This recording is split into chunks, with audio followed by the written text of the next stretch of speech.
जब हजारों करोड़ों के लोन्स को रिस्ट्रक्चर किया जाता है तो अक्सर बैंक ऑफिशियल्स के ऊपर सवाल खड़े किए जाते हैं और जो डिसीजंस लोन रिस्ट्रक्चरिंग को लेकर बैंक ऑफिशियल्स लेते हैं उसको लेकर एनफोर्समेंट एजेंसीज इन्वेस्टिगेट करना शुरू कर देती है कि कहीं पर मिस्चिफ तो नहीं है, कहीं पर बैंक के ऑफिशियल्स ने किसी कंपनी के साथ कनाइवेंस में मिलकर धोखाधड़ी तो नहीं की है, कहीं जानबूझकर किसी लोन को फेवरेबली रिस्ट्रक्चर तो नहीं किया गया। क्या अगर लोन को रिस्ट्रक्चर किया गया है तो लोन रिस्ट्रक्चरिंग के जितने भी कानून हैं, जो गाइडलाइंस हैं, उन्हें फॉलो करने के बाद लोन रिस्ट्रक्चर किया गया है या कुछ कानूनों को बाईपास किया गया है।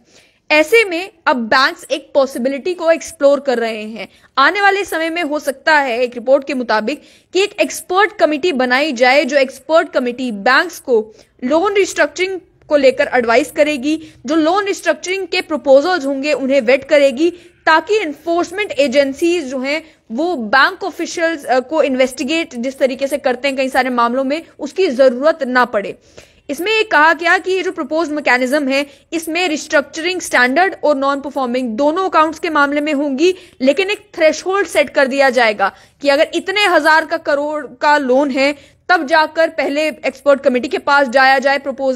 प्रपोजल जब वेट किया जाएगा, देखा जाएगा कि सभी गाइडलाइंस फॉलो हो रही हैं, नहीं हो रही हैं, प्रॉपर एडवाइस किया जाएगा कि लोन रिस्ट्रक्चरिंग में क्या कुछ बदलाव करने की जरूरत है, और उसके बाद प्रपोजल को अप्रूव कर दिया जाएगा, तो जाकर ये फैसला लिया जाएगा। फिलहाल एक एक्सपर्ट कमेटी बनाई नहीं गई है, लेकिन ऐसा प्रपोजल जो है वो खबर के मुताबिक चल रहा है ताकि ये एक्सपर्ट कमेटी जो है वो जल्द बनाई जा सके। इसके साथ साथ में ये भी कहा कि जो प्रेशर इस समय कमर्शियल बैंक्स के ऊपर है, नॉर्मल स्टेट रन बैंक्स के ऊपर है,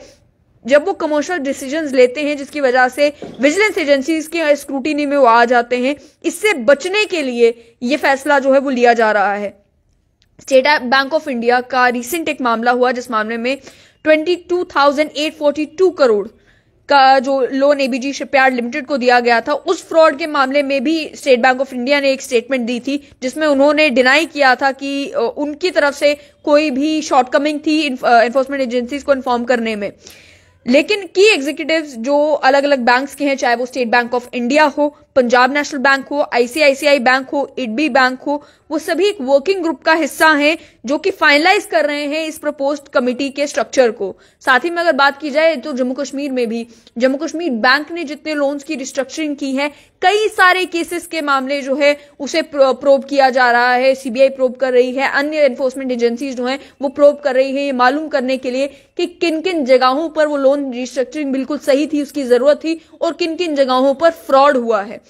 इसके साथ साथ में रिकमेंडेशंस, ये जो है इंडियन बैंक्स एसोसिएशन की जो मेजर्स हैं उन्होंने रिकमेंडेशंस दी थी ताकि बैंक के against arbitrary action law enforcement agencies ना ले सकें, उन्हें सेफगार्ड करने के लिए कहा जा रहा है कि ये फॉर्मल मैकेनिज्म बनाने की जरूरत है ताकि जो बैंक्स हैं वो भी एक वेल इन्फॉर्म्ड डिसीजन ले सकें। इस कमिटी को लेकर भी बताया जा रहा है कि जैसे आरबीआई ने 2016 में एक ओवरसीइंग कमेटी कॉन्स्टिट्यूट की थी लार्ज बोरोवर्स के मामलों को रिजॉल्व करने के लिए, उसी पैटर्न पर ये नई एक्सपर्ट कमेटी भी बनाई जाएगी। लेकिन आरबीआई की जो लेटेस्ट गाइडलाइंस थी 2019 में prudential framework for resolution of stressed assets, उसमें कोई ऐसी मैंडेटरी रिक्वायरमेंट नहीं है कि बैंक्स को किसी कमेटी से इन प्रपोजल्स को वेट करना है, बल्कि इंडियन बैंक्स एसोसिएशन की रिकमेंडेशंस पर अब ये बैंक्स इस बारे में सोच विचार कर रहे हैं कि ऐसी कमेटी अगर कॉन्स्टिट्यूट की जाती है तो काफी ज्यादा जो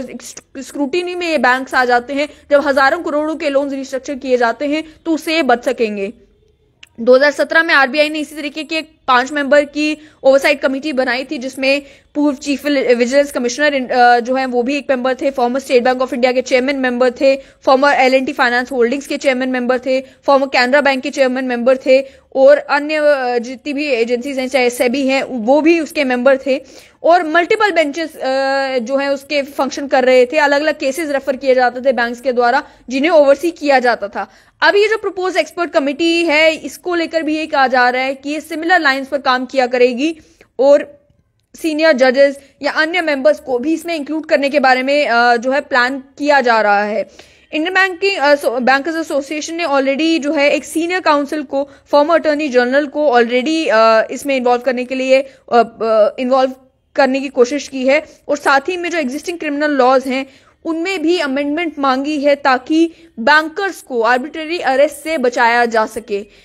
बैंक्स को लेकर जब इस तरीके के फ्रॉड्स के मामले सामने आते हैं तो ऑब्वियस सी बात है कि जो बैंक्स के कस्टमर्स हैं, जो अकाउंट होल्डर्स हैं, उनमें एक ट्रस्ट डेफिसिट डेवलप हो जाता है। बैंक की जो क्रेडिट वर्दीनेस होती है उसको लेकर, बैंक की इमेज को लेकर कई सारे सवाल उठने आम पब्लिक के माइंड में शुरू हो जाते हैं। इस वजह से ये इंश्योर करने के लिए कि एक इन्फॉर्म डिसीजन बैंक्स भी ले सकें लोन रिस्ट्रक्चरिंग के मामले में, और साथ ही में जब कोई डिसीजन लिया भी जाता है उसका तथ्य, उसका रैशनल बताया जा सके, इसकी वजह से